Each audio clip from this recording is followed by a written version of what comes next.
I'm Brian Johnson, and this is Better Cocktails at Home. We're here in our home bar, the Quarter Deck Club, and we have a guest on our episode this time. This is Craig, Colonel Tiki Herman. And actually, this is the first time we've ever had a guest in over 200 episodes of Better Cocktails at Home. So it's kind of cool. So we're going to see how it goes. You know, we're going to make a drink together. Hopefully we'll kind of work well together. I don't know. We're gonna find out. Yeah, let's do it. Right. So this month, normally we do topic couldn't be better. We do a theme every month, and so February, our family's going to be going to Disneyland. So I thought let's do drinks of Disneyland / one from Disney World.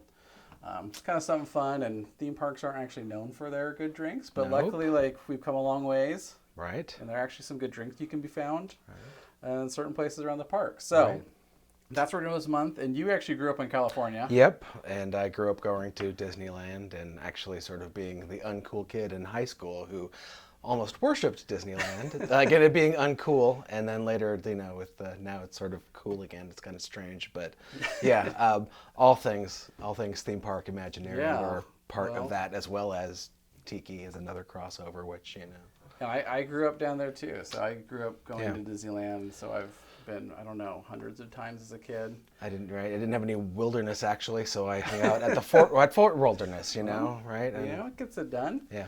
There weren't, so I wasn't drinking cocktails back then because I was under 10. But yeah, I've had a few in the recent times. And so we're going to start with this one. So this one is a drink that I found online. It's called Seven Seas. And so this is actually from Disney World. So we're kind of going to Florida for this one.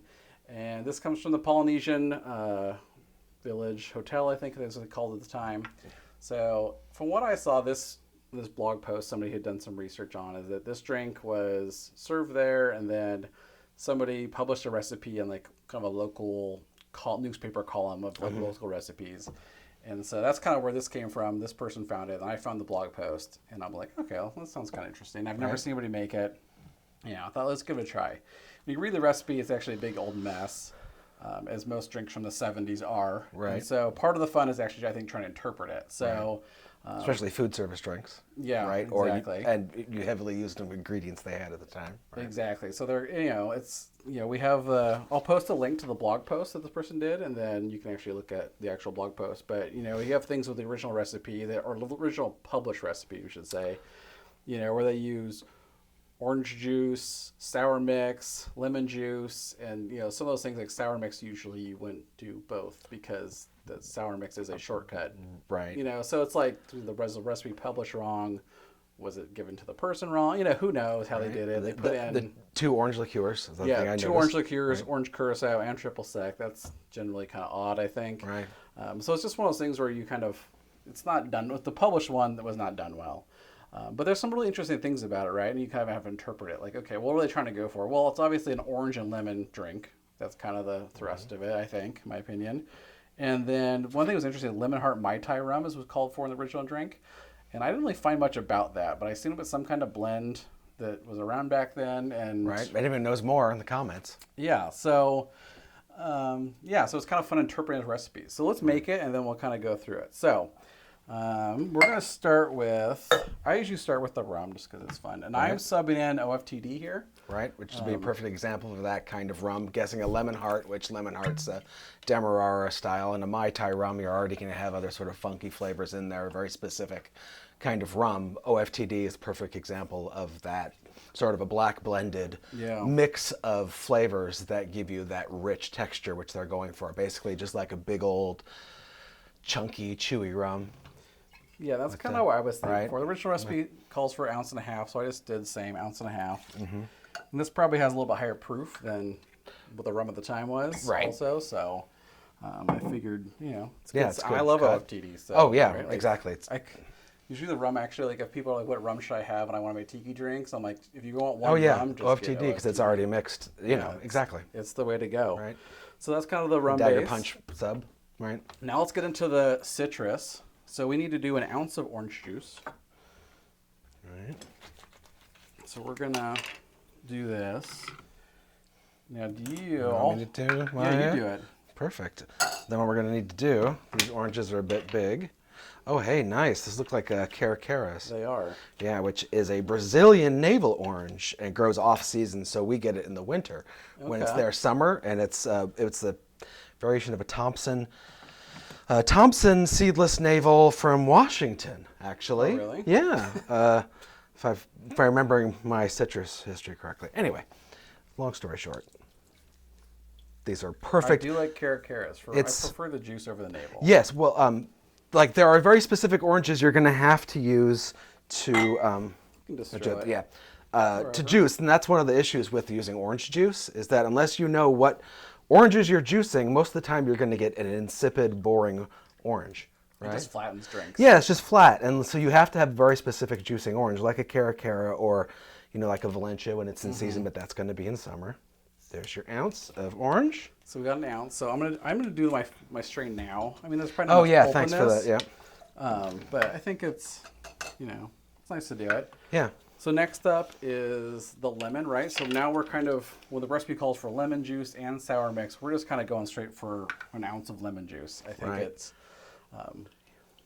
it's just fresher, it's brighter in the drink. It kind of, I think, sort of pumps up the orange juice a little bit. and you're The using with the orange. Well, you'll get to the orange liqueur, but your sugar is going to be in there because you're using the Cointreau, correct, yeah.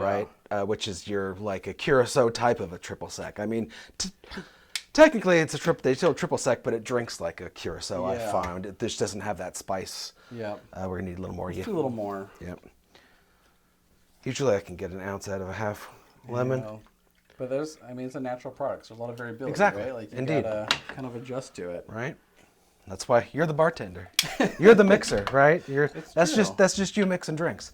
Exactly. So we've got our citrus in here. So so we're kind of following the purpose of the drink, right? So it's a Right. bunch of lemon, bunch of orange. Yep.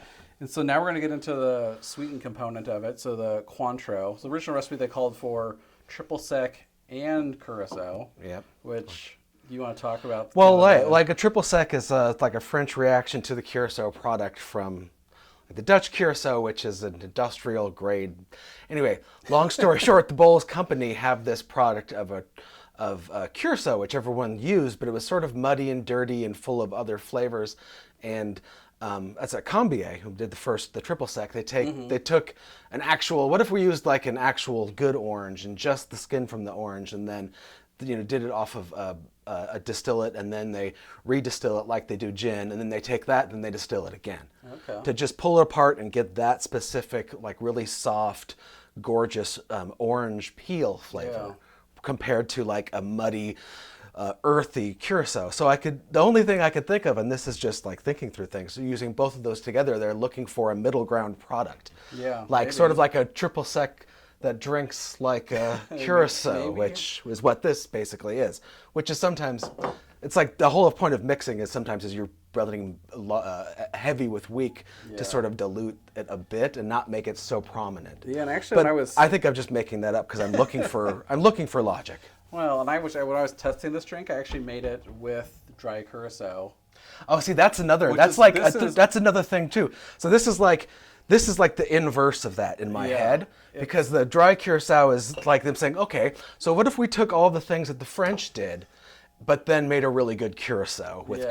good ingredients, and it's from the actual people on Curacao that the Dutch colonized. And anyway. And I tried that, and it didn't work. I didn't like it. No, personally. well, it's once again, this is a curacao that drinks like Yeah. a triple sec, and that's a triple sec that drinks like a curacao, because like your Grand Marniers and anything with that rich body, you can, in my head, that's where So Yeah. even though it has the pedigree of a triple sec, it has the effect with the sugar and the weight, I feel, in a drink. I think it worked better. So Yeah. we're doing a half ounce of this.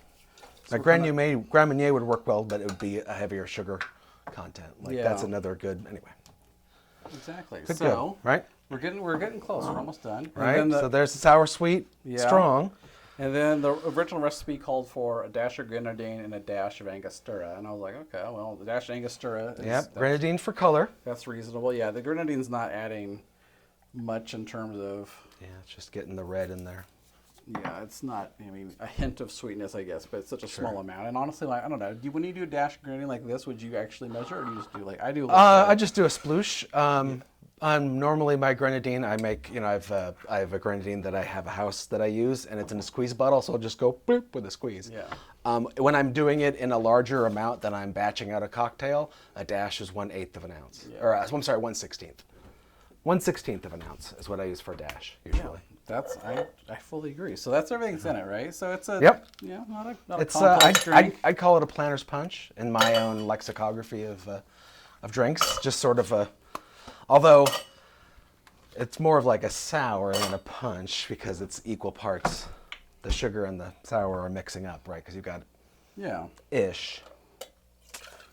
It's its own thing, Yeah. but Exactly. All right. So we got it all shaken up.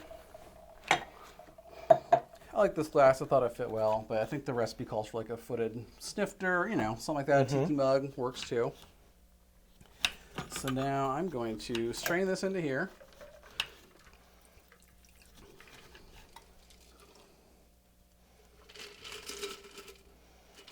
We got that. And then we're going to do some pebble ice.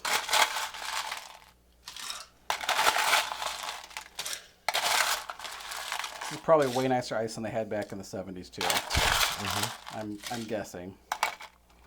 And then you're working on the garnish. So for the garnish, I thought we'd just do a lemon wheel and a orange wheel and call it good. Because the original recipe actually called for, as you're making it, it called for half of an orange to squeeze it and then stick it in the glass.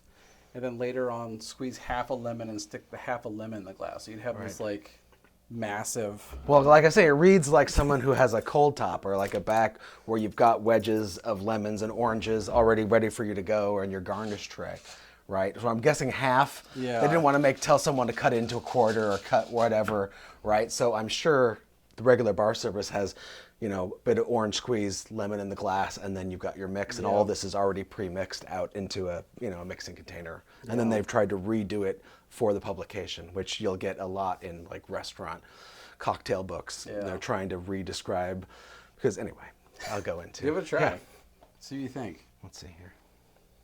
So I made a test of it the other day.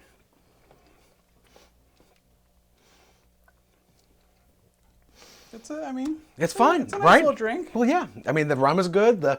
It's Once again, it's like I might hit a little sugar, maybe a bit more, maybe a little less. I go dry. I'm stuff is a sweeter. little sweeter.